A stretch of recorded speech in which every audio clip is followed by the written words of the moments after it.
우리 첫 번째 프린트의 성경 목록가. 이제는 뭐 목록가를 안 보고도 아마 외우실 수도 있으실 텐데, 안 보고 하실 수 있으면 그냥 안 보고 하셔도 상관없겠습니다. 한번 같이 그냥 불러보겠습니다. 창세기서부터. 창세기 출애굽기 레위기 민수기 신명기 여호수아 사사기 룻기 사무엘 사마 열왕기 사마여 예사마 에스라 니에미야 에스더 여기 신명 잠언 연고서 아가 이사야 예레미야 에가 에스게 다니엘 호세아 요엘 아모스 오바냐 요나 이거노마 박국수바냐 아데스가랴 말라니. 다시 한번. 창세기 출애굽기 레위기 민수기 신명기 여호수아 사사기 룻기 사무엘 사마 열왕기 사마여 예사마 에스라 니에미야 에스더 여기 신명 잠언 연고서 아가 이사야 예레미야 에가 에스게 다니엘 호세아 요엘 아모스 오바냐 요나 이거노마 박국수바냐 아데스가랴 말라. 한 번만 더요. 창세기 출애굽기 레위기 민수기 신명기 여호수아 사사기 룻기 사무엘 사마 열왕기 사마여 예사마 에스라 니에미야 에스더 여기 신명 잠언 연고서 아가 이사야 예레미야 에가 에스게 다니엘 호세아 요엘 아모스 오바냐 요나 이거노마 박국수바냐 아데스가랴 말라기.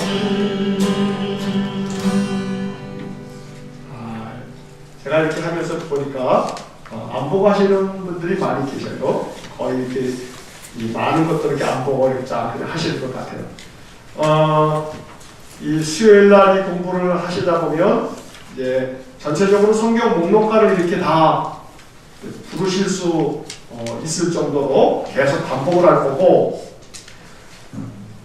나중에 사사기를 공부하게 되면 사사기의 12명의 사사의 이름을 또 노래로 계속 이제 외울 거예요.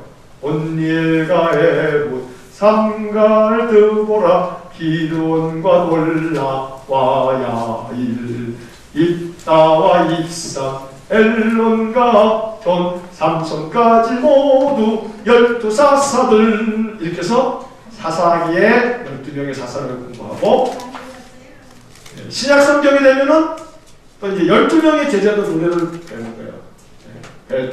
베드로와 안드레 야고보 요한 빌립과 바볼로메 도마와 마테 알페오의 아들 되는 야고보와 시몬과 다데오와 가룟 유다라 해서 12명을 이렇게 노래로 계속 부르는 거예요. 그래서 성경 목록가나 12사사나 12제자 이런 이름들은 이렇게 쭉 우리가 노래를 통해서 반복하면 그러면 절로 입에 다 이렇게 저절로 외워지게 될 겁니다.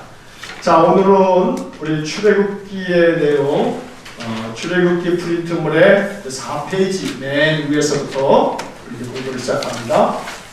자, 지난주에 그 앞에 3페이지까지 하나님께서 모세를 부르시고, 그리고 모세에게 사명을 주시고 바로에게 가서 내 백성을 보내라 하면서 이제 출애굽의 역사가 이제 시작이 되죠. 자, 4페이지의 맨 위에 3번부터 한번 보시겠습니다. 3번 같이 읽겠습니다. 모세는 바로를 두 번째 대면하고 기적을 행하나 바로는 마음을 완악하게 합니다. 이게 출애굽기 6장 28절서부터 7장 13절에 이런 얘기가 쭉 나오는데, 그때 이제 모세가 바로 앞에서 행한 기적이 뭐냐면 모세의 지팡이가 뭐가 됩니까? 뱀이 되는 거죠. 그런데 바로의 마술사들도 자기들 지팡이로 뱀을 만들더라 이 말이에요. 물론 그렇지만 이 모세의 지팡이가 이 바로의 이 요술사들의 마술사들의 그 지팡이 그 뱀이 뱀을 어떻게 해요? 다 삼켜버립니다. 더 큰 능력과 힘이 있음을 나타내 보여주죠. 자, 문제는 바로가 자기의 마음을 어떻게 한다고요? 완악하게 하죠. 완악하게. 자, 이 출애굽기의 앞부분에서 열재앙이 계속 되어지는 동안에 이 완악하게 한다라고 하는 이 말이 계속 여러 번 반복이 되죠. 아주 고집세게 고집불통이에요. 고집불통.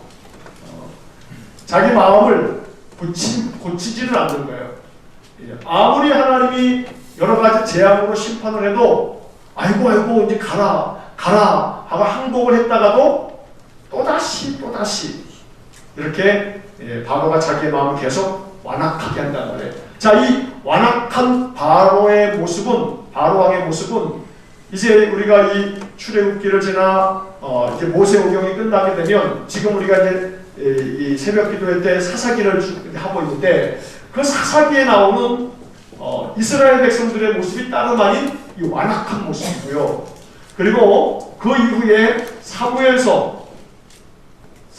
상하, 그 다음에 열왕기 상하, 열왕기서, 역대기서까지 계속 이어지는 이스라엘 백성들의 모든 역사는 이 완악한 역사예요. 완악한 역사.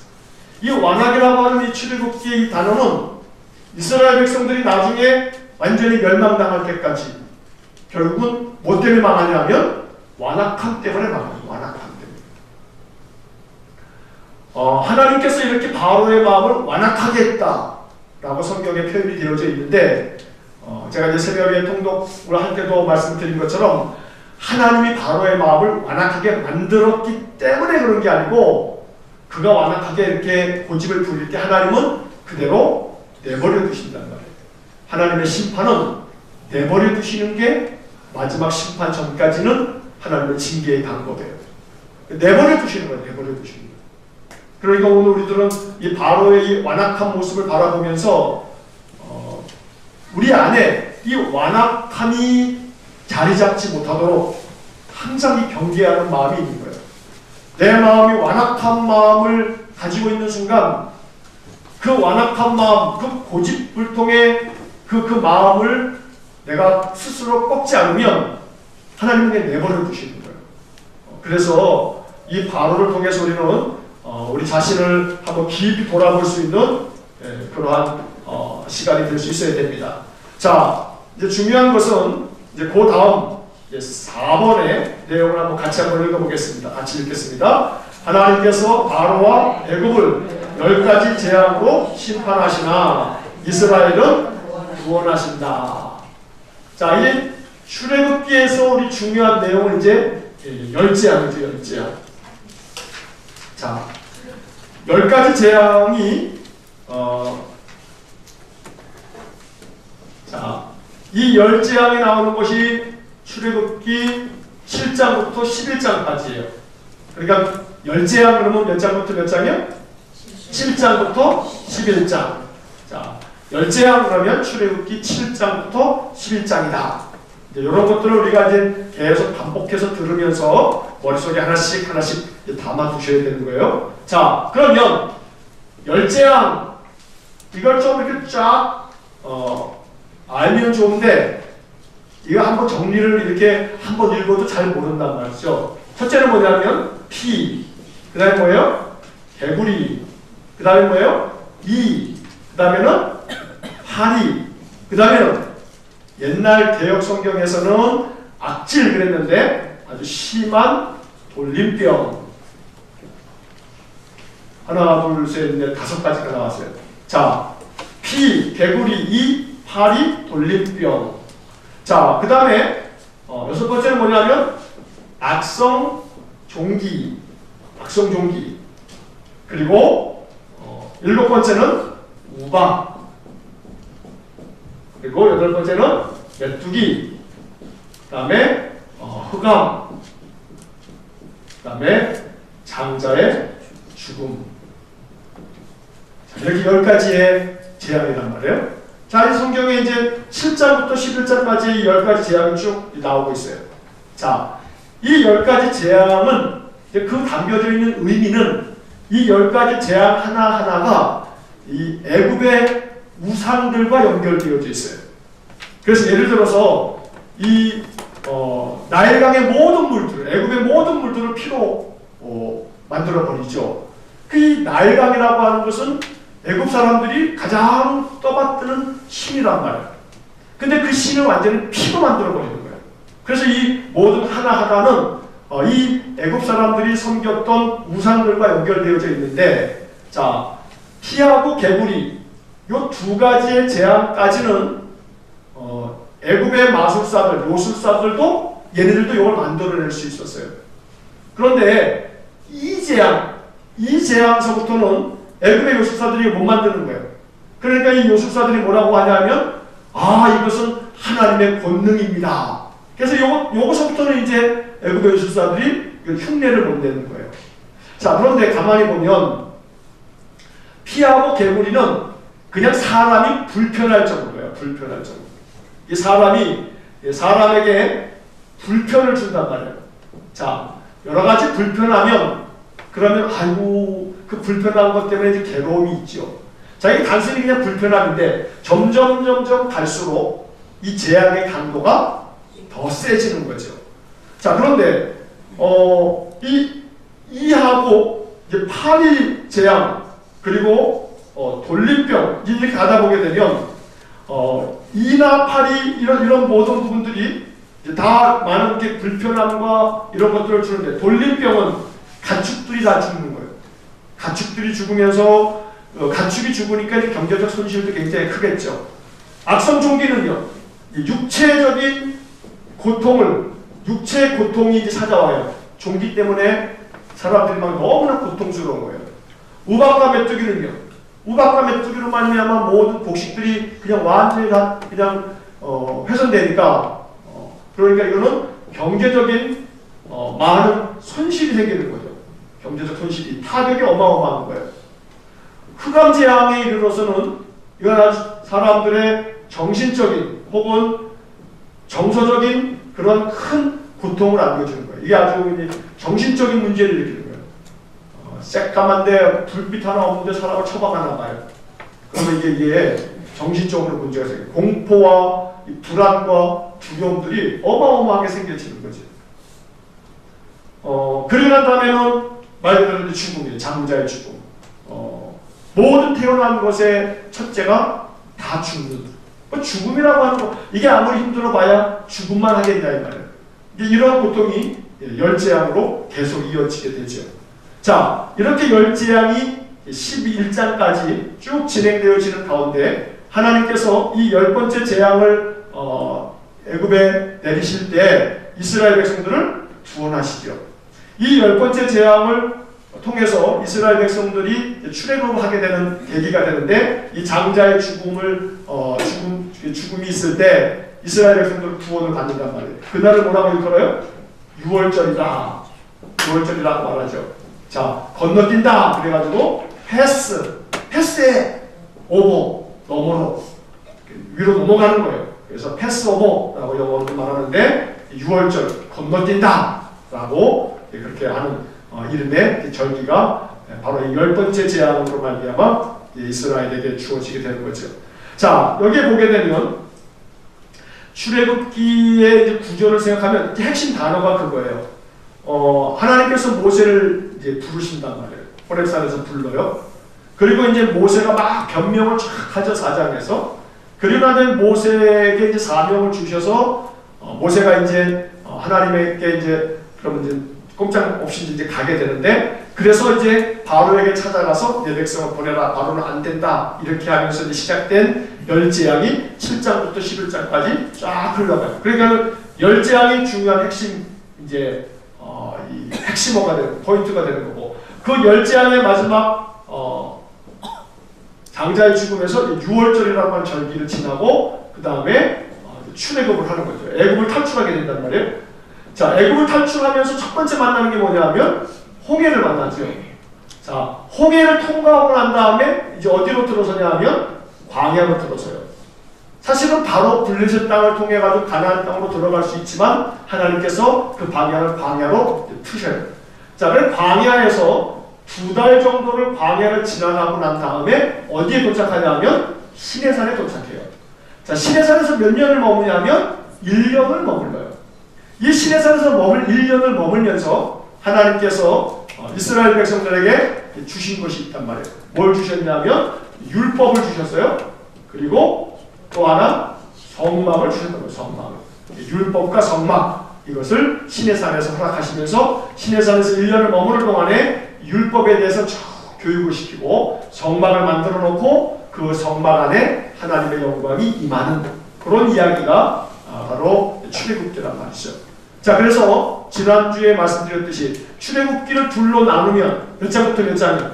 1장부터 18장까지 시내산에 이를 때까지란 말이에요. 그 다음에 두 번째는요, 19장부터 40장까지. 이 19장의 시내산의 당도에서 시내산에서 하나님이 이제 모세를 산으로 부르셔서 십계명을 주시는 이야기가 쭉 펼쳐지는 거죠.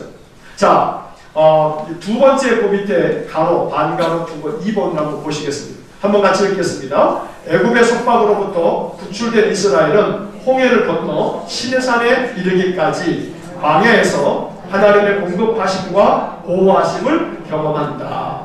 자, 여기에 이제 여러분 두꺼운 글씨가 이렇게 글씨로 인쇄되어져 있는 부분이 있을 겁니다. 거기에다가 형광펜이든지 아니면 빨간펜이든지 동그라미를 뭐 치시고 형광펜이면 쫙 그 글씨 위에다가 색칠을 한번 쫙 표시를 하면 좋겠어요.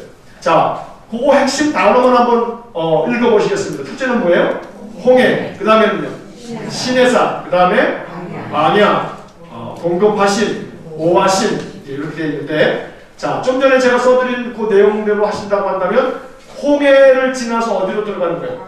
홍해, 광야, 시내산. 이렇게 단어를 기억하시면 되겠어요. 홍해, 광야, 시내산. 그리고 그 시내산에서 두 가지를 하나님께로부터 받죠. 뭐하고 뭐예요? 율법, 성막. 이제 이러면 이 출애굽기가 다 끝나는 거예요.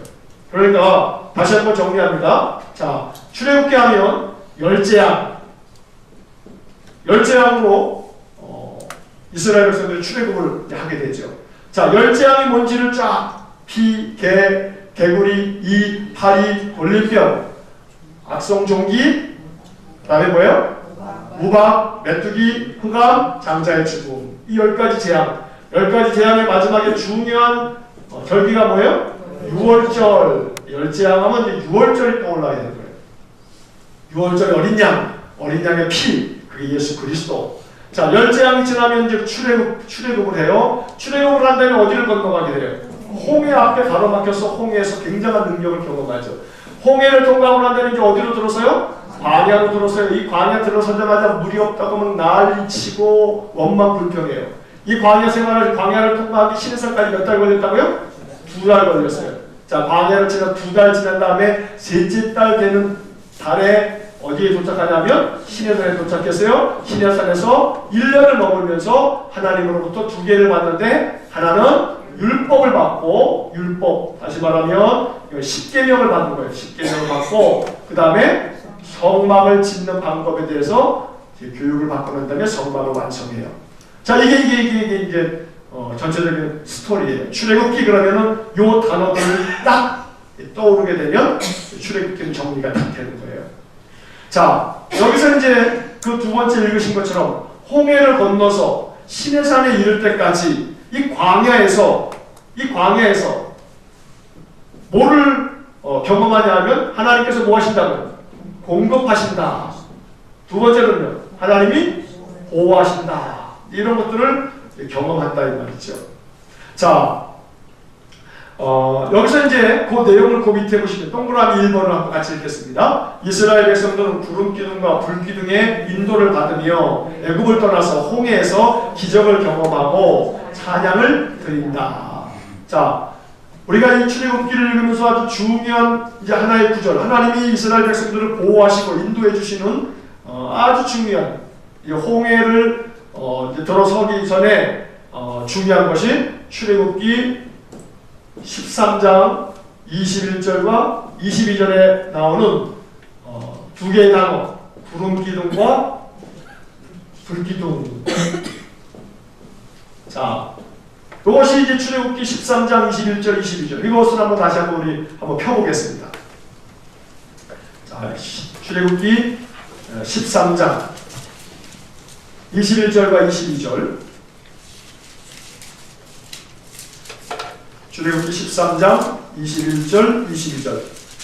자, 다 같이 한번 같이 읽겠습니다. 여호와께서 그들 앞에서 가시며 낮에는 구름 기둥으로 그들의 길을 인도하시고 밤에는 불 기둥을 그들에게 비추사 낮이나 밤이나 진행하게 하시니 낮에는 구름 기둥, 밤에는 불 기둥이 백성 앞에서 떠나지 아니하니라. 자, 이 말씀 속에서 이 21절과 22절에서 여러분 빨간 펜 있으면 이 부분에다가 이제 밑줄을 한번 빨갛게 딱 칠하세요. 앞에서 가시며, 자, 앞에서 가시며, 그리고 그 밑에 줄에 보면 인도하시고, 앞에서 가시며, 그 다음에 그 밑에 줄에 인도하시고, 자, 그 밑에 보서 그 밑에 진행하게 하시니, 자, 그 밑에 줄에 세 번째 줄에 네 번째 줄에 진행하게 하시니, 그 다음에 22절 그 밑에 줄에 떠나지 아니하니라. 떠나지 아니하니라. 자, 밑줄 친 데만 한번 같이 읽겠습니다. 시작. 앞에서 가시며 인도하시고 진행하게 하시니 떠나지 아니하니라.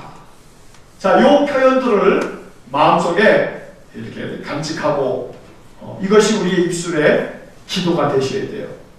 가장 귀하고 좋은 기도는 성경을 가지고 기도하는 거예요. 성경의 말씀들을 가지고 기도하는 거예요. 왜냐하면 성경의 말씀은 뭐니까요? 하나님의 약속이니까. 약속을 들이미는 게 제일 확실한 거란 말이에요. 약속을 들이미는 게. 자, 그래서 하나님께서 앞서가시며 인도하시고 진행하게 하신다고 말씀하셨습니다. 그러니 하나님 또 떠나지 아니하시겠다고 말씀하셨습니다. 이 출애굽기 13장의 말씀대로 나의 모든 인생의 삶에 하나님이 말씀과 같이 늘 나의 삶을 앞서가시며 인도하여 주시고 내 모든 하는 일들을 잘 진행될 수 있도록 내 길을 잘 이끌어 주시고 나를 떠나지 말아 주십시오. 이렇게 이 말씀 가지고 기도하는 거예요. 자, 그래서 이 광야 출애굽을 하면서 이 하나님께서 보호해 주시는 상징이란 말이에요. 상징. 가장 중요한 상징. 구름 기둥과 불 기둥으로 이스라엘 백성들과 함께 하시면서 떠나지 않겠다. 이렇게 말씀하시죠. 자, 그리고서 이제 홍해를 건너가게 됩니다. 자, 12장에서는 6월절이 나오고요. 그리고 13장에서는 이 구름 기둥과 불 기둥이 나온단 말이에요. 그리고 14장에서 홍해를 건너는 거예요. 자, 다시 한번 여기 앞에를 보세요. 자, 앞에를 보시고, 자, 6월절은 몇 장이에요? 12장이란 말이에요. 13장에서는 구름 기둥과 불 기둥이에요. 구름 기둥, 불 기둥은 13장. 그 다음에 홍해를 건너요? 14장. 자, 홍해를 건너고 그 기쁨의 노래를 부르는 게 이제 14장, 이제 15장이 모세의 노래 이래가지고 기쁨의 노래를 부른단 말이에요. 자, 이렇게 기쁨의 노래를 15장에 부르지만 그 노래가 끝남과 동시에 마라의 쓴물 때문에 이제 원망하고 또 이제 그러죠. 자, 그리고 16장으로 넘어가게 되면 이제 광야로 들어서 가지고 여기 15장에서 모세의 이 홍해를 건너고 난 다음에 노래가 나오고 그 다음에 마라의 쓴물이 나오는 거예요. 이 쓴물을 하나님께서 단물로 바꿔주시는 그런 이야기가 나오죠. 그러면서 이 15장에서 홍해를 건넌과 동시에 15장 끝부분에서 이게 이 쓴물을 이야기하면서 뭐라고 하냐면 우리가 무엇을 마실까? 이러면서 마실 게 없다고 원망한단 말이에요. 홍해, 이 엄청나게 큰 물 앞에서 이제 우리 죽었구나 그랬는데 이 물까지 열어주셨는데 그 마실 물 조금 없다고 또 하나님 원망한단 말이에요. 무엇을 마실까? 이 15장이 무엇을 마실까? 그 다음에 16장에서 뭐예요? 광야로 딱 들어서면서 16장에서는 무엇을 먹을까? 그래서 만나와 메추라기의 이야기가 16장에 나온다. 그러니까 무엇을 먹을까? 15장. 무엇을 마실까? 15장. 무엇을 먹을까? 16장. 여기 이제 만나와 메추라기 이야기예요. 자, 그리고 무엇을 마실까? 무엇을 먹을까? 그리고 17장으로 가가지고 르비딤에서 반석에서 물이 나오는, 그래서 하나님이 마실 물을 해결해 주시는 17장의 이야기가 이렇게 전개가 되는 것이죠. 자, 다시 한번 이 부분에서 이제 흐름을 한번 여러분들이 이렇게 한번 그냥 뭐 외우시려고 할 거 없어요. 출애굽기 끝날 때까지 다음 주나 아니면 그 다음 주까지 출애굽기 갈지 모르겠는데 출애굽기 하면서 계속 반복하는 거예요. 중요한 요 뼈대를 계속 이제 반복을 이제 레위기 하면서 또 출애굽기를 또 반복하면서 계속 요 뼈대를 얘기할 거예요. 자, 12장 가기 전에 7장부터 11장까지 뭐가 나와요? 열재앙이 나온단 말이에요. 12장에서 6월절이 나오고 13장에서 구름기둥, 불기둥이 나오고 14장에서 홍해 건너가고 15장에서 모세가 찬양의 노래를 부른 다음에 마라에 쓴불이 나 무엇을 마실까 이게 된단 말이에요. 그 다음에 16장에 가면 무엇을 먹을까? 먹을 게 없다. 그래서 하나님 만나와 메추라기를 먹이신단 말이에요. 17장으로 가서 하나님 반석에서 물을 내시는 그런 이야기가 기록되어지게 되죠. 자, 그리고 17장에서는 반석에서 물을 내는 것과 함께 그 다음에 이제 아말렉과의 전쟁에서 모세가 손을 드는 여호와 니시가 나와요. 여호와 니시. 여호와는 나의 깃발. 그래서 모세가 손을 높이 들면 이기고 손이 피곤해서 내리면 치고, 이게 이제 17장 이야기인 거죠. 자, 그리고 18장으로 가게 되면 이제 모세의 장인이 59장, 109장, 1000부장, 19장 이런 제도를 만들려고 권면하는 이야기가 쭉 이제 흘러가고 있어요. 자, 이런 것들은 이제 각 장에서 이제 이야기를 조금 다시 한번 이제 드릴 테고, 자, 두 번째 동그라미를 한번 보겠습니다. 같이 읽겠습니다. 하나님께서 이스라엘 백성에게 광야에서 그들의 필요를 공급하시며 아말렉과의 전쟁에서 승리를 주신다. 자, 필요를 공급하시는 게 좀 전에 말씀드린 만나와 메추라기. 그 다음에 아말렉과의 전쟁에서 승리를 주시는 것은 17장의 여호와 니시 이야기가 나오게 되는 거죠. 자, 17장에서 승리를 주시면서 중요한 것은 17장에서 이 승리를 할 때 이게 결코 여호수아가 싸움이 잘해서도 아니고 모세의 기도가 대단했기 때문도 아니고, 왜냐면 모세는 옆에 아론과 훌이 없으면 아무것도 아니니까. 또 뭐 아론과 훌이 있었기 때문에 결정적으로 아론과 훌이 또 대단한 것도 아니고, 중요한 것은 여호수아도 모세도 아론도 훌도 다 모두가 다 각각 자기에게 맡겨져 있는 책임을 감당하면서 서로가 서로에게 뭐가 되어지냐면 동역자가 된대요. 동역자. 그러니까 하나님의 일은 동역을 통해서 이루어지는 거예요. 누구 한 사람이 독불장군처럼 내가 다 할 수 있어, 내가 모든 걸 다 할게 라고 해서 이루어질 수 있는 것은 아니란 말이에요. 모두가 서로 협력하고 서로 부족한 것들을 메꾸어 주면서 그렇게 도우면서 동역이 이루어지는 거죠. 이것이 여호와 니시, 이 승리하시는 하나님이 가르쳐 주신 이야기예요. 승리는 하나님께서 하시게 만드시지만 하나님께서 우리에게 승리를 주실 때 우리가 감당해야 될 것은 뭐냐면 동역이라는 거예요. 동역. 서로 도와주십시오. 그리고 또 도와주면 같이 또 나도 또 그 사람을 돕고 이렇게 해서 동역되어지는. 그래서 이 동역되어지는 동역자로서의 이 사역과 그 사명을 17장에서 보여주시면서 18장으로 넘어가니까 모세의 장인 이드로가 모세가 혼자 재판을 다 하는 것을 보고 왜 이렇게 하느냐 하면서 야단을 치고 방법을 가르쳐 주시죠. 그러니까 이미 이 아말렉과의 전쟁에서 모세는 경험했는데 이거를 동역자의 어떤 시스템으로 만들지 못함으로 인해서 이제 이드로가 장인이 와가지고 요렇게 해라 라고 이제 시스템을 만들어 주는 거죠. 자, 자, 그래서 18장의 이야기로 이제 우리가 넘어가게 되는데, 자, 18장에서 우리는 아주 중요한 하나를 이제 보게 돼요. 자, 이 3번, 반가로 3번 같이 한번 읽어보겠습니다. 모세의 장인이 들어가 모세를 방문하고 모세에게 지혜로운 조언을 함으로써 모세의 일을 덜어준다. 자, 그 지혜로운 조언이 뭐냐 하면 천부장, 백부장, 50부장, 10부장 이런 제도를 만드는 거예요. 그래서 한 10명을 이렇게 잘 관리하는, 그 다음에 50명을 혹은 100명을 1000명을 이렇게 잘 돌보고 책임지는 그런 제도를 자 만든 것이죠. 자, 그런데 18장 17절과 18절 말씀을 한번 잠깐 성경으로 펴보시겠습니다. 출애굽기 18장 17절, 18절입니다.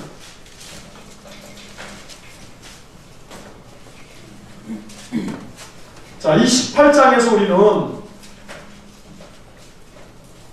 모세가 참 위대한 사람이구나 라고 하는 것을 엿볼 수가 있어요. 왜냐하면 모세의 장인이 모세에게 와서, 자, 18장 17절 말씀 한번 찾으셨으면 큰 소리로 한번 같이 읽어보겠습니다. 시작. 모세의 장인이 그에게 이르되 내가 하는 것이 옳지 못하도다. 자, 내가 하는 것이 어떻다 그래요? 옳지 못하도다. 옳지 못하도다. 이게 말이 문자로 글자로 되어 있으니까 옳지 못하도다 라고 되어 있지만, 다시 말하면 네가 하는 일이 잘했다는 거예요? 잘못했다는 거예요? 잘못했다 이 말이에요. 옳지 못하다라고 하는 것은 너 잘못하고 있어. 너 지금 이렇게 하는 건 잘못이야 라고 말하고 있어요. 자, 18절 말씀 한번 다시 한번 읽어보겠습니다. 18절 같이 읽겠습니다. 시작. 너와 또 너와 함께하는 이 백성이 내가 혼자 할 수 없으리라. 자, 여기서 이제 17절 마지막 부분에 옳지 못하도다 하는 것에 한번 밑줄을 한번 그어놔보세요. 옳지 못하도다. 네가 하는 것이 옳지 못하도다. 그리고 18절의 맨 마지막 부분에 네가 혼자 할 수 없으리라.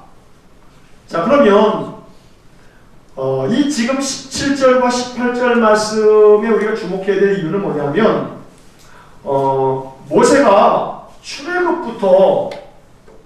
출애굽을 시켜가지고 지금 쭉 광야를 통과해서 오고 있어요.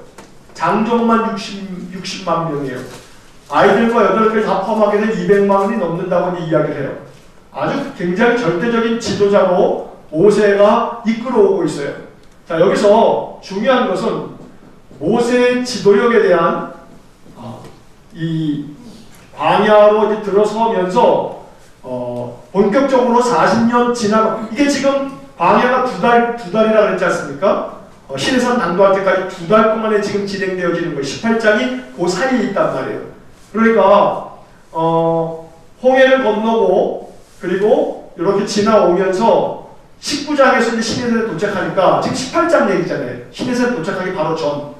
그러니까 출애굽을 한 다음에 대충 볼 때는 2달쯤 되는 거예요. 첫 달 지나고 2달쯤 되지 않겠나 싶단 말이에요. 하나님이 아예 첫 달 지나고 두 번째 달이 되어지면서 모세의 지도력에 브레이크를 거는 거예요. 하나님이 브레이크를 거는 거예요. 먼저 누구부터 고치냐 하면 모세부터 고치는 거예요. 지도자부터 고치는 거예요. 지도자부터 어떻게 고치냐면 네가 하는 일이 옳지 못하다. 네가 하는 일이 옳지 못하다. 잘못됐다 이거. 잘못했어. 이러면 안 돼. 라고 장인을 통해서 그런 소리를 듣게 된단 말이에요. 두 번째는 혼자 할 수 없다. 이렇게 말하고 있어요. 자, 그러면 옳지 못하다, 혼자 할 수 없다. 모세가 나름대로 어쨌든 이 60만이 넘는 장정들과 전체 인원 한 200만 명을 이끌어가는 최고의 지도자로서 사실은 잘했다라고 말하는 게 아니라 너 지금 잘못하고 있어 라고 하나님이 야단하고 있고 책망하고 있고 지적하고 있단 말이에요. 그러면 잘못됐다라고 말하는 것을 이거를 인정하고 그리고 그 자기의 잘못을 이게 고치는 거, 이 모세의 장인의 이 조언을 듣는 거, 이거 참 쉽지 않은 거예요. 누가 잘했다 그러면 잘했다라고 하는 거 듣기는 참 쉽고 편한데 이거 잘못됐어요. 그렇게 하면 안 돼요. 라고 말할 때 이걸 인정하고 이걸 듣는다라고 하는 것이 참 이거 쉽지 않다 이 말이에요. 그래서 출애굽을 해서 모세 광야 이스라엘 백성들을 40년 이끌어 가야 되는데 하나님께서 제일 먼저 누구를 먼저 다스리시고 누구를 먼저 새롭게 조정을 하시냐면 지도자를 조정하신대. 지도자를 새롭게 만드시는 거예요. 너 혼자 할 수 없다. 동역이 필요하다. 협력자와 함께 해야 되는 거다 라고 말하고 있단 말이에요. 자, 그러면 여기서 우리들은 이 혼자 할 수 없어. 혼자 할 수 없어. 그래서 10부장도 세우고 50부장도 세우고 100부장도 세우고 1000부장도 세웠는데 10부장, 50부장, 100부장, 1000부장 이 사람들이 사실은 이 10부장, 50부장, 100부장, 1000부장이 출애굽기에서 좀 세세하게 이 사람들이 어떻게 훈련받았는지 이런 것들은 잘 나오지는 않아요. 근데 이제 한 가지 중요한 것은 모세가 이렇게 10부장, 50부장, 100부장, 1000부장을 세우고 이들에게 위임을 해서 각각 이 사람들이 무언가 일을 하게끔 만들어 놓았는데 여러분 생각해 보세요. 상식적으로 10부장, 50부장, 100부장, 1000부장이 모세가 이렇게 일을 맡겼을 때 잘했을까요? 못했을까요? 모세만큼 잘 못했을 거예요. 그래, 부족함이 굉장히 많았을 거예요.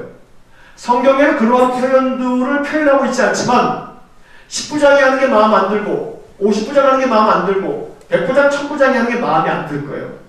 심지어는 모세도 마음이 안 들어가지고 아론과 그리고 미리암을 포함해가지고 그리고 이스라엘 백성들이 껌껌이 모세에 대해서 그렇게 하면 되냐 저렇게 하면 되냐 이러면서 막 삿대질에 대해서 불평불만을 쏟아냈는데 출애굽기의 이야기에서 이 사람들의 역할에 대한 것들이 자세하게 소개되어져 있는 에피소드는 없지만 우리가 미루어 짐작해 보건대 10부장, 50부장, 100부장, 1000부장을 세워놓고 이 각각의 어떤 그런 일들을 맡겨놓았는데 이 사람들이 이 일들을 일사불란하게 잘했을 것 같지 않더라 이 말이에요.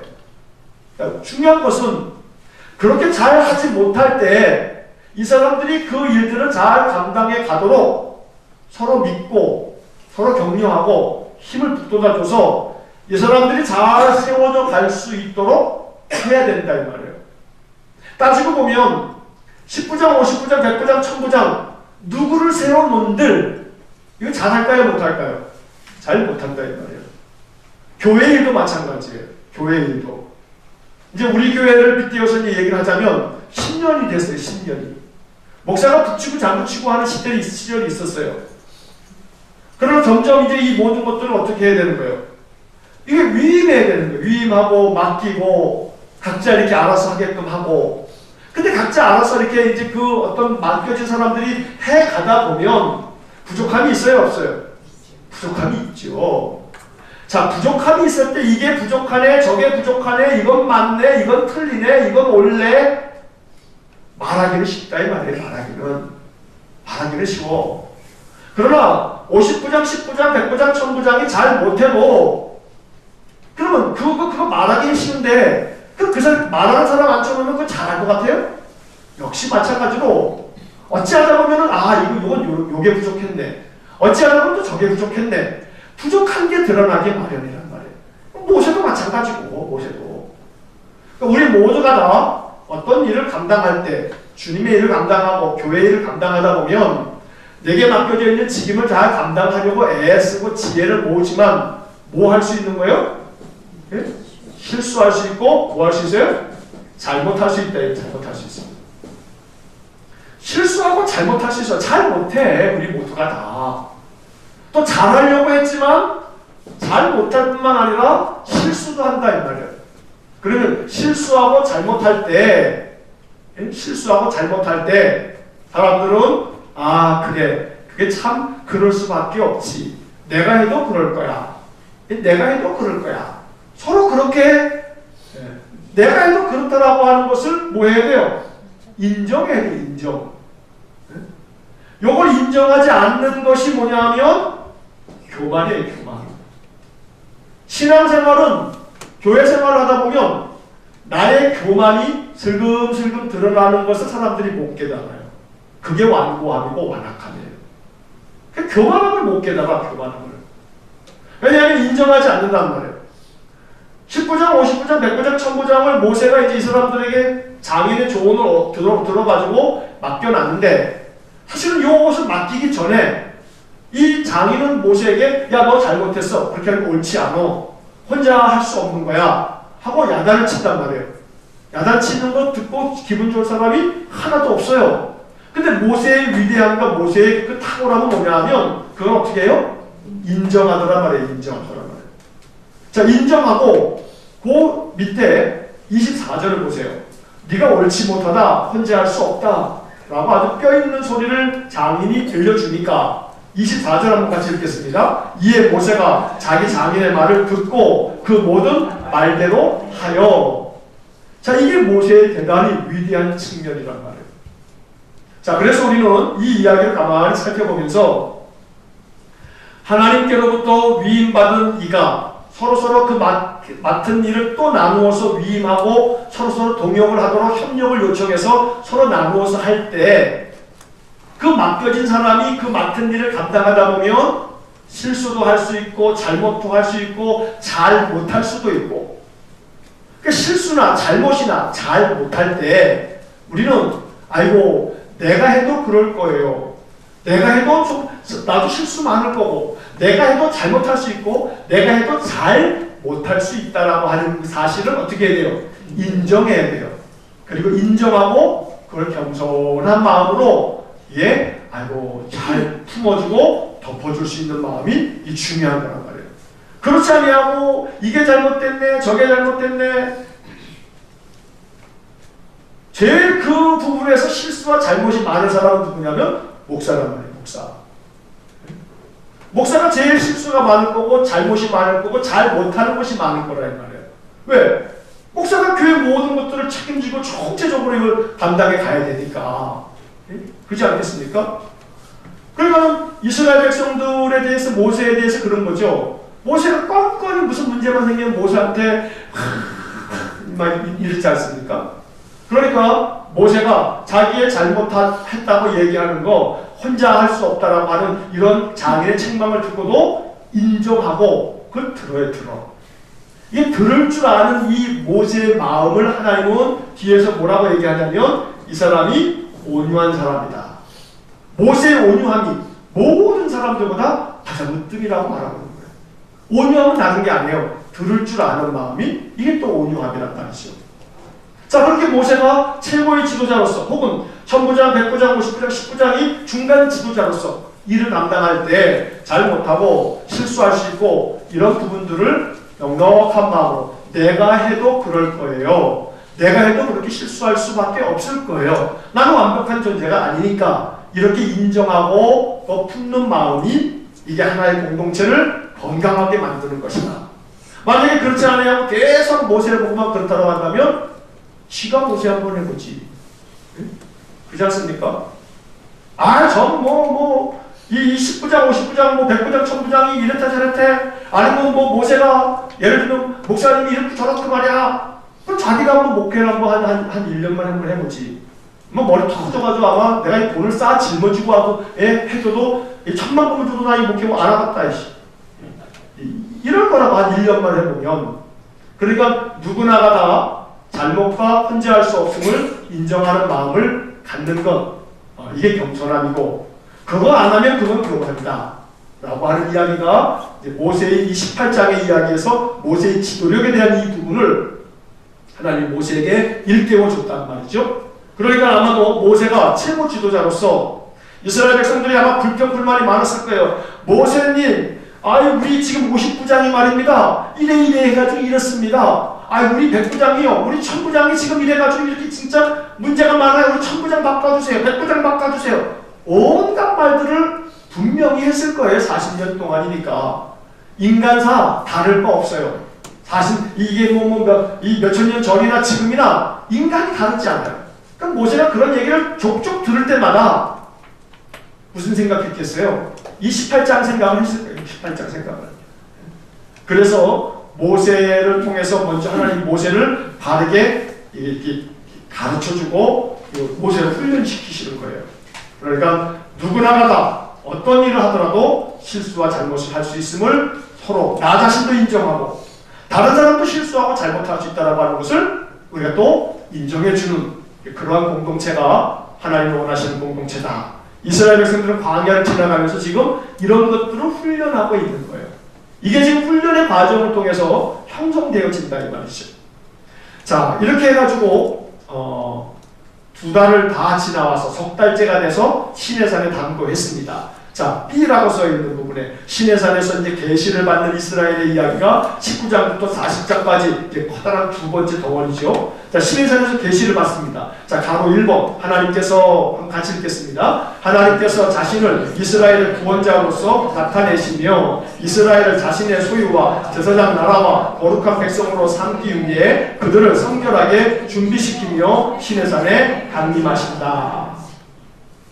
이건 지난번에 출애굽기 19장 3절 6절 말씀이 핵심 구절이라고 말씀을 드리면서 제가 내 소유가 되겠고 제사장 나라가 되고 거룩한 백성이 된다라고 하는 설명을 한번 쭉 말씀드린 바가 있습니다.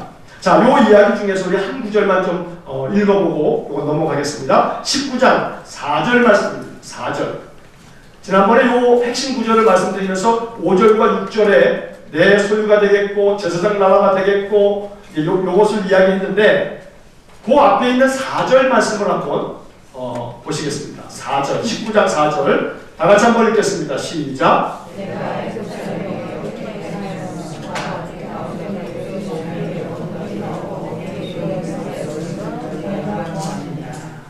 자, 거기에 보게 되면 너희가 봤다. 뭘 봤다 그래요?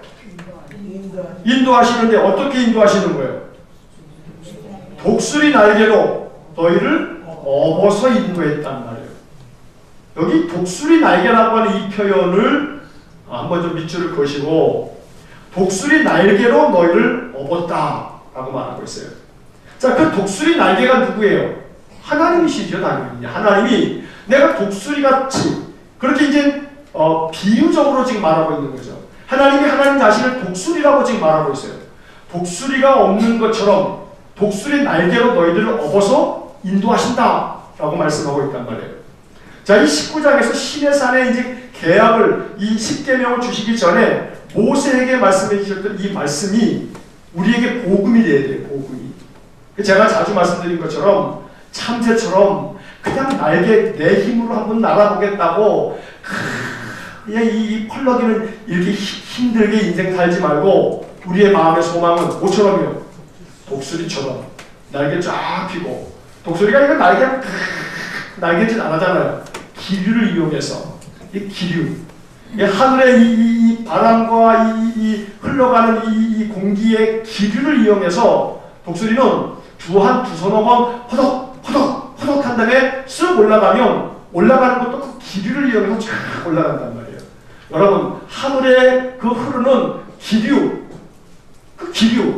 그 성령의 바람을 이용하는 거예요. 성령의 바람을 타고 하나님의 말씀 안에서 쫙 날개를 펴고, 날개를 펴는 거, 독수리가 날개를 쫙 펴는 게 뭐겠어요? 손 들고, 두 손 들고, 무슨 손이요? 기도의 손 들고, 그리고 성령의 바람을 쫙 타면서, 그러면서 인생의 아무리 높은 태산이라도 날라고 넘어가면 되는 것이죠.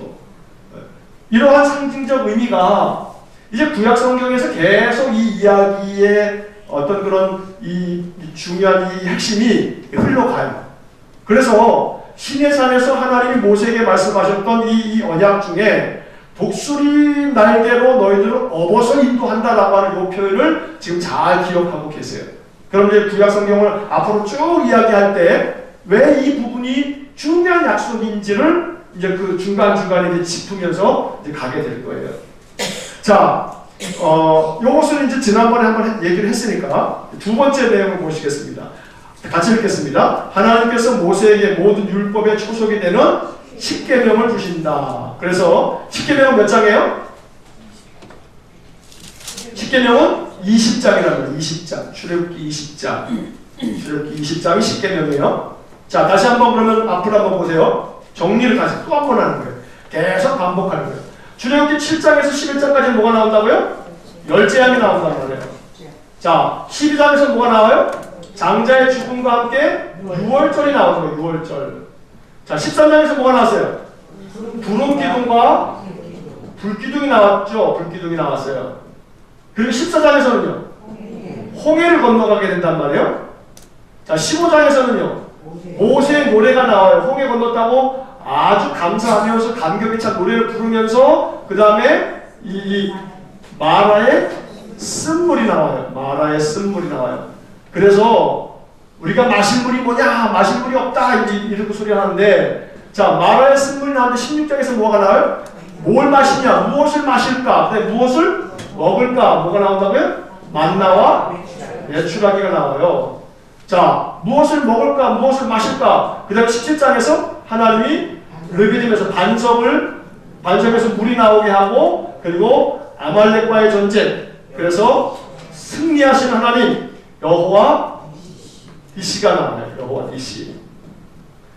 자, 17장에서 그 다음에 18장에서 이제 모세의 장인이 모세에게 조언을 하죠. 그래서 이게 장인의 조언이 나와가지고 이게 19장, 59장, 109장, 1000부장을 세우는 그런 이야기, 동역자에 대한 동역을 해라 라고 하는 이야기가 나오고 19장에서 이제 비로소 시내산 밑에서 당도를 해가지고 요게 셋째 달이에요. 3월 셋째 달. 셋째 달에 시내산에 당도를 해서 시내산에서 뭐가 진도하고요? 독수리 날개 업어서 너희를 인도한다. 너희는 내 소유고 그리고 제사장 나라가 될 거고 거룩한 백성이 될 거다 라고 하는 중요한 약속. 이게 출애굽기의 핵심 포인트라고 말씀드렸어요. 그리고 20장으로 넘어와서 뭐가 나온다고요? 10계명을 주시고 10계명. 자, 이 출애굽기의 이 시내산까지의 이 중요한 이게 산들, 이 산을 하나의 산식을 우리가 등산을 하듯이 말해요. 자, 그리고 10계명이 나오고 난 다음에 이제 이 10계명에 대한 해설이 나옵니다. 해설. 자, 10계명에 대한 해설이 나오고 율법에 대한 가르침이 나오는 거죠. 자, 10계명에 대한 이야기를 이제 4페이지 맨 밑에 동그라미 1번, 2번 나오죠. 10계명을 우리가 이제 보게 되는데 10계명 하나하나에 대한 것들을 이제 쭉 강의할 수는 없어요. 지금은 이제 우리가 통독을 위해서 주요 글자만 이제 넘어가는 거기 때문에 한번 이제 그 하나하나의 내용을 이제 이렇게 정리를 하겠습니다. 자, 1번, 동그라미 1번 같이 읽겠습니다. 우리는 하나님께서 한 분이신 유일신을 인식해야 한다. 자, 첫 번째 계명이 뭐냐면 나 외에 다른 신을 내게 두지 말라.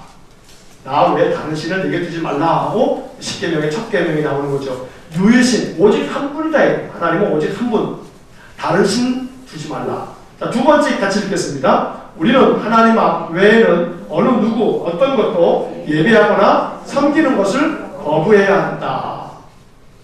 우상을 만들지 말고 어떤 형상도 만들지 말며 절하지도 말며 섬기지 말라 하는 두 번째 계명이 나오죠. 자, 이 두 번째 계명을 이야기하시면서 하나님은 20장 5절 말씀에 보면 하나님은 어떤 하나님이라고 얘기하고 있나요? 20장 5절을 한번 보세요. 그 마지막 부분에 하나님은 어떤 하나님이에요? 질투하시는 하나님이라고, 질투하는 하나님이라고 말씀하고 있어요. 자, 그 20장 5절에 질투하는 하나님이라는 그 표현에 밑줄을 좀 하나 더 그어놓으세요. 질투하는 하나님인즉, 여기다가 형광펜 있으시면 실을 딱 해놓으세요. 20장 5절이에요. 20장 5절. 자, 출애굽기 20장 5절. 무슨 하나님이요? 질투하는 하나님. 하나님이 질투한단 말이에요. 우리가 다른 신 섬기고 그러면. 근데 이제 이 질투라고 하는 표현이 이게 조금 하나님이 질투를 한데 질투라고 하는 이 말이 가지고 있는 뉘앙스가 우리에게 이렇게 긍정적이지 않다 이 말이에요. 하나님이 질투를 하신다고? 이런 마음이 들어요. 근데 이 질투하는 하나님이라고 하는 요 표현을 그래서 이제 이 현대 영어 성경들은 요걸 어떻게 번역을 하냐면 나는 요구한다. 너의 모든 사랑을 이렇게 번역을 하고 있어요. 그래서 컨템포러리 잉글리시 버전이라고 하는 영어 성경에 보게 되면 I demand, 나는 요구한다. 모든 것을 너의 사랑을, 너의 사랑, 너의 모든 사랑을 나는 demand, 요구한다. 요게 질투하는 하나님인즉 이라고 하는 요 부분을 요 영어 성경은 현대 영어 성경이거든요. 요거는 요렇게 이제 번역을 하고 있어요. 그렇게 이제 질투한다라고 하는 jealous라고 하는 표현을 안 하고 나는 요구한다 너의 모든 사랑을. 그러니까 네가 전적으로 나만을 사랑할 것을 난 요구한다 라고 말하는 거예요. 이게 질투하는 하나님이에요. 우리가 전적으로 누구만 사랑해야 되는 거예요? 하나님만 사랑해. 하나님 그걸 우리에게 요구하고 있다고 지금 말하고 있는 거예요. 자, 그 뒷페이지에 보시게 되면 세 번째 십계명, 세 번째 계명입니다. 한번 같이 읽어보겠습니다. 우리는 하나님의 이름을 악한 목적이나 가치 없는 일에 사용하려는 유혹에 대해 저항해야 한다. 내 이름을 망령되이 일컫지 말라 하는 이제 세 번째 계명인 것이죠. 자, 네 번째 같이 읽겠습니다. 우리는 일주일에 하루는 일을 하지 않음으로써 하나님의 인재, 우선순위 그리고 권능을 기억해야 한다. 오늘 안식일을 기억하여 거룩히 지키라 하는 그런 계명이에요. 그래서 우리는 1계명부터 4계명까지는 하나님에 대한 계명, 하나님 사랑에 대한 말씀을 하고 있고, 자, 이제 5계명부터 10계명까지 한번 쭉 읽겠습니다. 같이. 우리는 부모를 공경하여야 한다. 우리는 다른 사람의 생명을 빼앗지 말아야 한다. 우리는 다른 사람의 가정을 빼앗지 말아야 한다. 우리는 다른 사람의 소유를 빼앗지 말아야 한다. 우리는 우리의 이웃에 대해 거짓 증거를 하지 말아야 한다. 우리는 다른 사람에게 속한 것을 탐내지 말아야 한다. 자, 이렇게 지금 10계명을 조금 다르게 이렇게 풀이를 좀 해놨는데, 부모를 공경한다라고 하는 이 부분에 대해서 이것이 약속 있는 첫 계명이다 라고 바울은 에베소서 6장에서 말해주고 있어요. 그래서 그 약속 있는 첫 계명이다라고 하는 이 바울의 해석이 10계명에서 바울의 서신에서 에베소서 6장 2절에서 내 아버지와 어머니를 공경하라. 이것은 약속 있는 첫 계명이니 라고 약속 있는 첫 계명이다 라고 하는 말을 에베소 6장 2절에서 말하고 있습니다.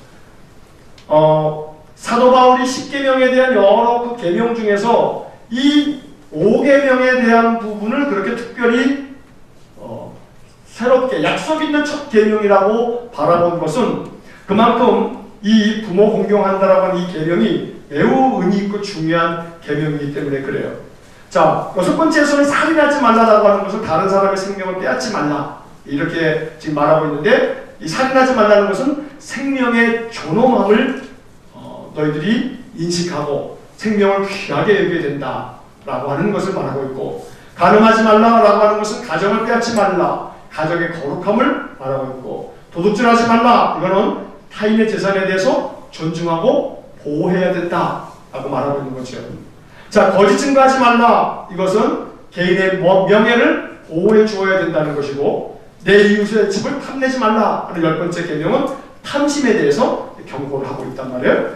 자, 이렇게 10계명이 쭉 기록되어져 있는데, 좀 전에 말씀드린 것처럼 10계명 하나하나를 좀 더 깊이 있게 다루는 것은 나중에 이제 우리가 올해 이 성경 전체를 한번 조망하고 난 다음에 그 부분을 다른 어떤 시간권에서 공부하는 시간을 갖겠고요. 자, 그 다음에 중간에 5페이지 중간에 이제 가로 3번 한번 같이 읽겠습니다. 하나님께서 모세에게 예배, 민사법, 형사법, 안식과 절기 등에 관한 규례를 주시고 언약을 체결하신다. 이게 이제 24장까지 이제 10계명에 따르는 여러 법 조항들, 이런 법규들을 쭉 말하고 있어요. 자, 그 내용들이 이제 그 뒤에 이제 9번째까지 쭉 기록이 되어져 있는데 한번 하나씩 보겠습니다. 첫 번째가 뭐예요? 예배에 대한 규례. 자, 이 예배에 대한 규례에서 요거는 하나 좀 찾아보겠습니다. 출애굽기 20장 24절 말씀 한번 보시겠습니다. 20장 24절 보니까 요거는 새벽에 제가 밑줄을 안 그었던 부분인 것 같아요. 자, 24절을 한번 같이 읽겠습니다. 내게 토다를 쌓고 그 위에 내 양과 소로 내 번제와 화목제를 드리라. 내가 내 이름을 기념하게 하는 모든 곳에서 내게 임하여 복을 주리라. 자, 요 구절에서 두 번째 줄에 있는 내 번제와 화목제를 드리라. 여기다는 형광펜으로 밑줄을 치시고 너의 번제와 화목제를 드리라. 예배하라는 거예요. 자, 그 다음에 맨 마지막 부분에서 내게 임하여 복을 주리라. 내게 임하여 복을 주리라. 자, 이 출애굽기 20장 24절은 번제와 화목제를 드려라. 다시 말해서 예배 드려라. 그러면 너에게 임해서 뭘 주겠다? 복을 주겠다. 예배는 하나님으로부터 복을 얻을 수 있는 하나님의 약속이란 말이에요. 그러니까 예배를 소중히 여겨야 돼요. 그러면 하나님께서 그 예배를 드리는 사람들이 예배하는 그 곳에서 그들에게 임하여 뭘 주시겠다고요? 복을 주시겠다고 말씀하고 있는 거죠. 자, 내가 내 이름을 기념하게 하는 모든 곳에서, 그러니까 하나님을 기념하고 하나님을 생각하면서 예배하는 모든 곳에서 내가 임해서 너희들에게 뭘 주겠다? 복을 주겠다. 우리가 예배에 대한 이 20장 24절의 이 말씀을, 교훈을 잘 생각해 볼 수 있어야 돼요. 자, 그 다음에 두 번째 동그라미입니다. 같이 읽습니다. 종의 보호에 관한 규례. 종을 보호해야 된다고 하는 이야기를 하면서 6년 동안 일하고 7년 차에는 자유롭게 풀어주라고 하는 여러 종들에 관한 이야기가 나와요. 가만히 보면 말이에요. 종들은 그냥 재산 개념이었단 말이에요. 근데 사람으로 인정되지 않는 그런 시대에도 종의 인권에 대해서, 종에 대한 여러 보호 장치를 이렇게 말해주고 있어요. 이게 율법의 중요한 그런 가치란 말이에요.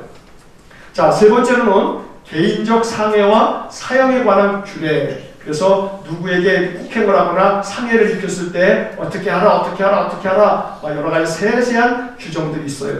자, 네 번째로는 같이 읽겠습니다. 재산권과 사회적 관계에 대한 규례. 여러 가지 재산에 관련돼서 이게 어떻게 해라, 소위 말해서 민법이 민법, 오늘날로 얘기하면. 자, 다섯 번째는 법적 정의에 관한 규례. 가난한 자라고 해서 그 사람 두둔하지도 말고, 뇌물 받지 말고, 재판을 할 때는 공정하게 하라.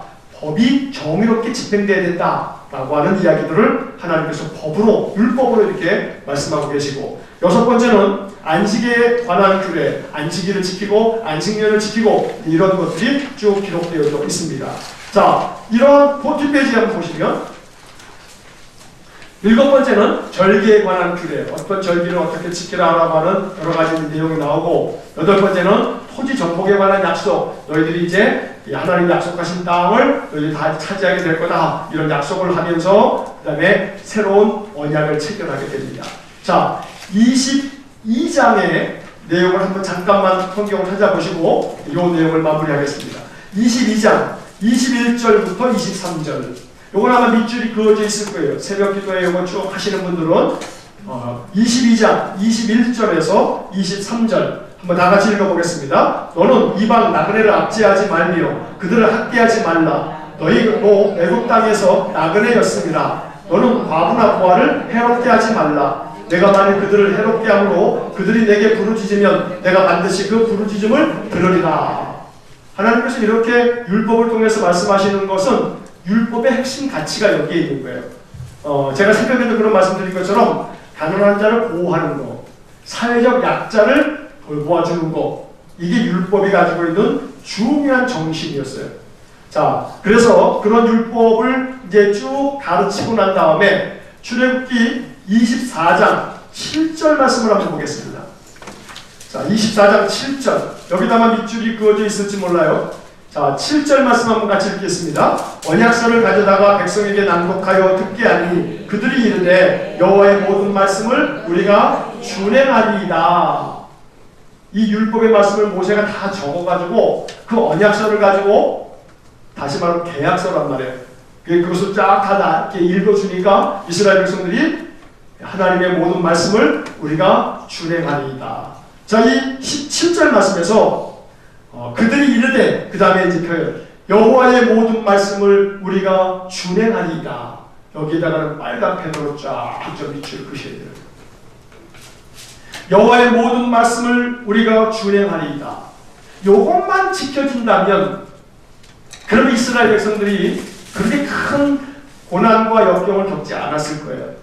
근데 이 결심이, 이 약속이 이렇게 계약을, 언약을 체결했음에도 불구하고 이게 지켜져요, 안 지켜져요? 안 지켜지는 거예요. 여호와의 모든 말씀을 우리가 준행하겠습니다 라고 해놓고 그걸 안 지키는 거예요. 그게 우리 인간의 어리석음인 거죠.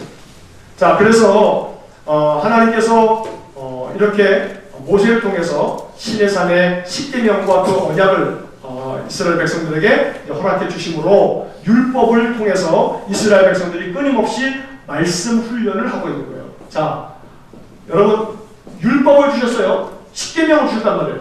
이 율법을 주셨다라고 하는 것은 무슨 훈련이라고요? 이건 말씀 훈련, 말씀 훈련, 말씀 훈련. 자, 성막을 주셨어요. 성막은 무슨 훈련이냐 하면 이것은 예배 훈련, 예배 훈련, 예배 훈련. 그러니까 율법과 성막이라고 하는 이 출애굽기의 가장 중요한 두 개의 기둥, 우리는 이것을 절대 잊지 말아야 되는 거예요. 이스라엘 백성들이 이 출애굽기에 나오는 율법과 성막의 훈련을 통해 가지고 광야 40년 동안에 이거를 40년이 왜 필요했냐면 이걸 계속해서 뭐 하는 거냐면 반복, 또 반복, 또 반복하는 거예요. 왜 그러냐면요. 자, 나중에 이제 우리가 봅니다만 성막 만들어 놓고 구름 기둥이 딱 올라가면 어떻게 되는 거예요? 모든 천막을 다 철거하는 거예요. 성막을 다 세워놨다가 다 철거하고 성막이 제일 먼저 앞질러 가는 거죠. 성막을 중심으로. 그리고 구름 기둥이나 불 기둥이 멈췄다. 그러면 또 성막 다 펼치는 거예요. 그럼 다 성막을 또 다시 또 다 지워야 돼, 그거대로. 물론 재료는 다 있지만. 저녁에 이 구름 기둥이, 불 기둥이 딱 내려왔는데 아침이 됐는데 구름 기둥이 또 일어났다. 그럼 잠자고 난 다음에 또 바로 또 옮겨가는 거예요. 그리고 가서 또 이게 머물면 또 성막 만드는 거예요, 또. 그래서 끊임없이 성막을 폈다, 접었다, 폈다, 접었다. 뭐 하는 거예요? 예배를 드렸다, 예배를 접었다, 예배가 옮겨갔다, 계속 말씀 훈련, 예배 훈련하는 거예요. 말씀 훈련, 예배 훈련. 모든 말씀대로 이 성막을 이제 짓는 거거든요. 성막 뒷부분에 얘기 나오면 하나님이 이렇게 말씀하셨는데 그 말씀하신 대로 그대로 다 했다라고 하는 구절이 계속 나오는 거예요. 그러니까 광야 40년은 이 광야 훈련은 무슨 훈련이냐면 두 가지, 말씀 훈련과 예배 훈련이다 라고 정리를 할 수가 있는 거예요. 출애굽기, 그러면 여러분들은 20장 이후, 10계명 이후 마지막 40장까지는 한마디로 얘기하면 말씀 훈련, 예배 훈련, 율법과 성막, 율법 혹은 10계명과 성막 이렇게 정리를 하면 출애굽기는 다 정리가 되는 것과 다름이 없어요. 근데 나머지 이제 세부적인 것에 대한 이야기는 이제 그 이야기가 이제 스토리를 어떤 스토리가 흘러간다라고 하는 것을 보면 알 수가 있는 거죠. 자, 그래서 오늘은 이제 요 부분까지 하고 이제 4번 가로에서부터 다음 주에 한 번 더 이제 마지막 출애굽기의 이 마지막 이제 지도 그리고 각 내용별 장별 그런 내용까지 한번 정리하고 마치도록 하겠습니다. 자, 다시 한번 여러분 앞에 보시면서 이제 출애굽기가 이제 큰 틀에서 이제 머릿속에 그려져야 돼요. 자, 요것만 잠깐 정리하고 마칩니다. 자, 창세기 그러면 둘로 나뉘어지죠. 하나는 1장부터 11장, 둘째는 12장부터 50장. 1장부터 11장은 네 가지의 사건, 창조, 타락, 홍수, 그 다음에 바벨탑. 바벨탑으로 민족이 흩어지는 거예요. 자, 12장부터 50장까지는 네 명의 족장들, 하나님 택하신. 첫째는 누구예요? 아브라함, 이삭, 야곱, 요셉. 이렇게 해서 이 네 명의 족장들의 이야기가 흘러가는데 요셉이 애굽의 총리가 되면서 야곱, 그 아버지 야곱과 모든 식구들 70명이 애굽으로 이주를 하게 된단 말이에요. 애굽에서 400년을 지냈어요. 종살이도 하고 모든 고초를 겪어요. 그러면서 출애굽기가 이제 시작이 되죠. 자, 출애굽기가 시작되는데 출애굽기도 크게 두 개의 틀로 되어 있어요. 1장부터 18장까지, 두 번째로는 19장부터 40장까지. 자, 1장부터 18장까지 이야기에서는 10가지 제한, 모세를 물론 부르시는 것과 10가지 제한이 나오죠. 그 다음에 6월절이 나와요. 그리고 뭐가 나와요? 홍해가 나오고, 홍해를 건너면 광야로 접어들어서, 광야 2달 지난 다음에 어디로 와요? 시내산에 단 거예요. 시내산에서 뭘 받아요? 2개 받죠. 율법, 10개명 율법을 받고요. 그 다음에 성막을 받아요. 이게 18장부터 40장까지의 이야기인 거죠. 자, 여기서 시내산까지, 여기까지가 광야, 여기까지가 18장까지 얘기고, 시내산부터 성막율법, 요 3가지 단어는 19장부터 40장까지 이야기인 거예요. 그러면 이제 출애굽기가 이렇게 딱 그려지고, 이 율법과 성막은 바로 말씀 훈련이고 예배 훈련이다. 그러면 여러분들이 이제 출애굽기가 무슨 내용이다 라고 하는 것이 이제 머리에 딱 정리가 되고, 어떤 단어가 중심 단어다 라고 하는 것들을 이제 보게 되는 거예요. 자, 이런 식으로 이제 여러분들이 가시면 이제 다음 주에 이제 출애굽기 내용 정리 표가 있어요. 10페이지에 보게 되면 이 표를 한번 이렇게 보시면 몇 장에서 뭐가 나오고 몇 장에서 뭐가 나오고 이런 부분들을 쭉 볼 수가 있어요. 다음 주에 출애굽기까지 이렇게 이제 지도까지 마지막 출애굽기를 다음 주에 마지막으로 마친 다음에, 그 다음에 창세기서부터 출애굽기까지의 주요 장이 뭔가, 수수께끼를 한번 내가 좀 잘 맞추는 거 선물을 좀 드려야겠는데. 그래서 여러분들이 이렇게 계속 공부하다 보면 요한계시록까지 이렇게 계속 반복하고 또 반복하면서 공부를 하게 되면 성경이 여러분들의 머릿속에 자연스럽게 이제 가장 중요한 이 뼈대가 머릿속에 딱 들어오게 됩니다. 자, 수요일 열심히 사모하셔서 잘 공부에 쉼 없이 임해 주셨으면 감사하겠습니다. 자, 제가 잠깐 기도하고 마치겠습니다. 사랑이 많으신 아버지 하나님, 출애굽기의 말씀을 읽어가고 그 말씀의 골자들을 파악하면서 하나님께서 이스라엘 백성들을 그 종살이하던 애굽에서 벗어나 하나님 약속하신 가나안 땅까지 이끌어 가시면서 그들에게 율법을 주시고 십계명을 통해서, 그 율법을 통해서 말씀을 훈련시키고 또 성막을 주심으로 성막을 통해서 예배하는 그러한 민족으로 예배를 가르쳐 주시니, 말씀 훈련과 예배 훈련을 통해 이스라엘 백성들이 하나님의 거룩한 백성으로 만들어져 갔듯이 하나님 우리 일산광교회가 말씀 훈련과 예배 훈련을 통해서 하나님이 단단하게 사용하시는 축복된 그런 성도들 될 수 있도록 은혜를 내려 주옵소서. 수요일마다 함께 모여서 이렇게 말씀을 공부하면서 우리 안에 하나님 말씀이 더욱더 깊이 심겨지는 귀한 복을 내려 주옵소서. 예수님 이름으로 기도하옵나이다.